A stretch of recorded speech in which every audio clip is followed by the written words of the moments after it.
So guys, nade tay tabanog dire guys oh. Oh. Naglupad na akong tabanog guys in tawon. I hope guys nga safety mo sa inyo pag travel no, nga sa mga padulong. So I hope nga padayon siya po na to suporta no sa tanan.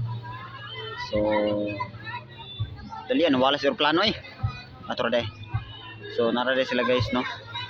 So di na kay nato maklaro kay dali ra kay ni gamay man. Dito man gud siya padulong sa west nga side no, west. Basta mo na to, so layo na kayo, di na maklaro halos na.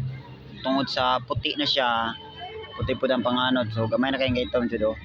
So okay ra kay gyapon guys. So kay nakabantay ta gamay diri kay nakapwesto unto kay gamay diri sa kanan. Ipit ay busy kay siya yung ka-text meet pod. So kana lang guys, daghang salamat, God bless us all.